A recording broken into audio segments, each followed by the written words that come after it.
I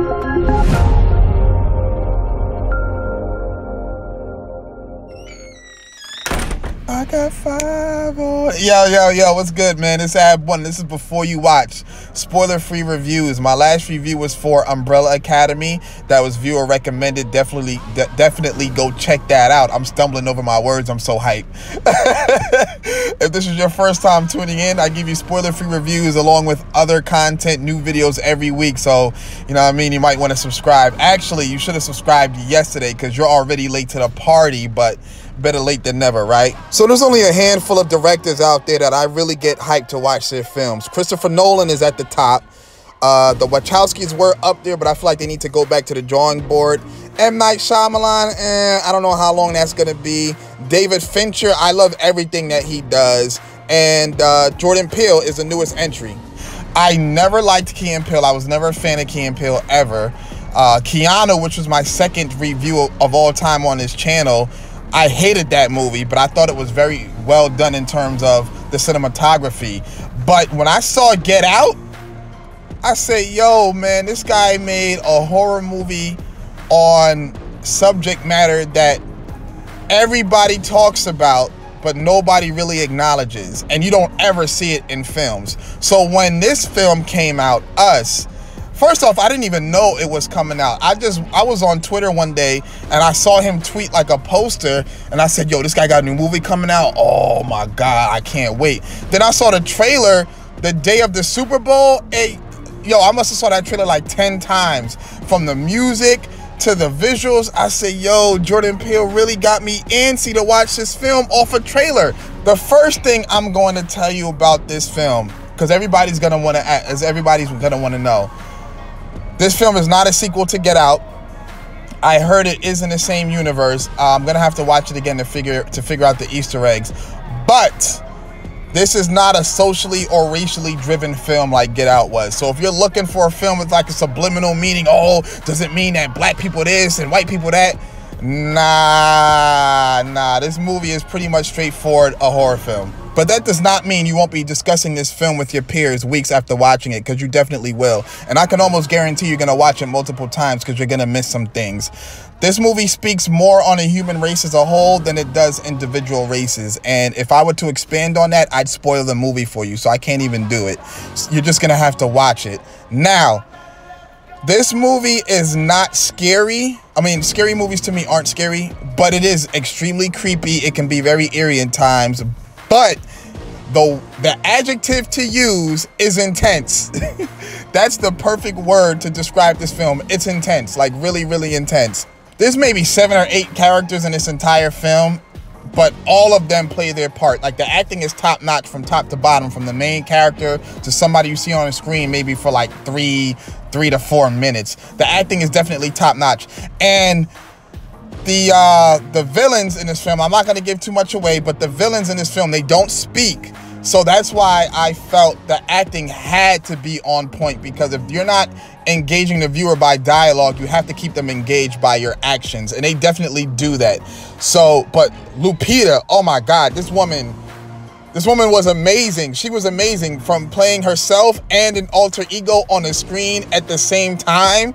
It's just like, yo, it was crazy. It was seamless. The cinematography in this movie is outstanding. Like, there were a lot of real good shots there. A lot of shots that foreshadowed scenes to come. Like, this movie, you're gonna definitely be doing backtracking. You really have to pay attention to this film. You'll know the twist in this movie if you pay attention to the first 20 minutes. I called it. But, you know, if you're one of those people that just need things to be handed to you, then you're going to have to wait until the end of the movie. But if you really pay attention in the first 20 minutes, you'll be able to predict it.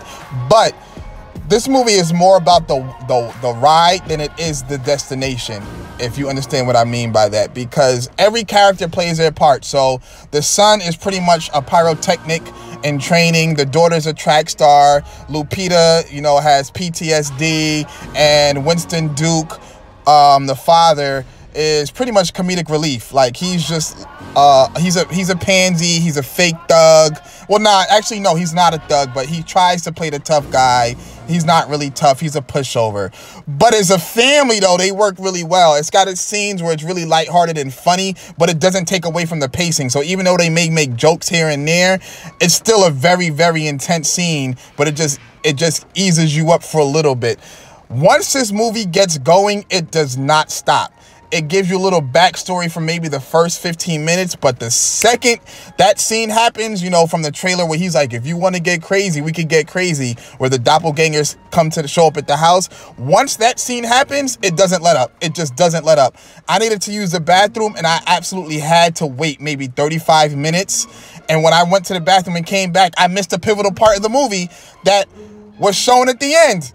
You're going to be on the edge of your seat the entire time. You're definitely going to be yelling at the screen, which is good. I'm not a screen yeller, but I was definitely yelling at the screen in this movie. If you have the opportunity to watch this in a packed house, sold out theater, watch it. That extra interaction from all the crowd members is going to just aid in the entertainment. You know, you're going to love the movie even more. There are some scenes where you really need to pay attention to what's being said, but you'll know as a viewer when you need to pay attention. There's not that much dialogue in this film, like, at all, but the little dialogue that they do have is important. This movie also does a very good job at not using typical horror film scores to lure you in. You know, most horror movies, it's got the typical do do do do do do do do do, and then something jumps out of the closet. Nah, not in this film. I mean, some scenes, like maybe two, but for the most part, they'll use everyday music. Like they had NWA F the Police playing during a horror scene. So you never knew when something was gonna jump out at you. You're listening to people rap. You're listening to rap music because Alexa's playing in the background, like literally Alexa's playing in the scene, and she's just playing like the Beach Boys and all this other random songs. And the family, they're trying to literally escape with their lives. So it's crazy because you never know where anything is coming. This movie is just dope all around. It's really a dope movie. I'm pretty sure this story is probably based on some things that have been documented but can't be proven, you know. But with that being said, Get Out is the better overall movie simply because of Get Out's subject matter. It's more captivating in my eyes. Us is the better horror movie. You really can't compare them. If you really look at them, you cannot compare them. Neither of them had that lasting creep factor, though. Like when I watched Hereditary, I was like shook to look in the mirrors, and you know, I was reading up on demons and things. I had to catch myself, and I was like really creeped out when I would look down dark corridors. With Us, not so much. This movie plays more on people's characters than it does on, you know, your psyche. But that's okay. That's okay. It is a slasher film. It's gory, but not Saw gory. But it's definitely not for kids. There are some expletives, but there's a lot of gore in here. It's a lot of blood. I would not bring your child.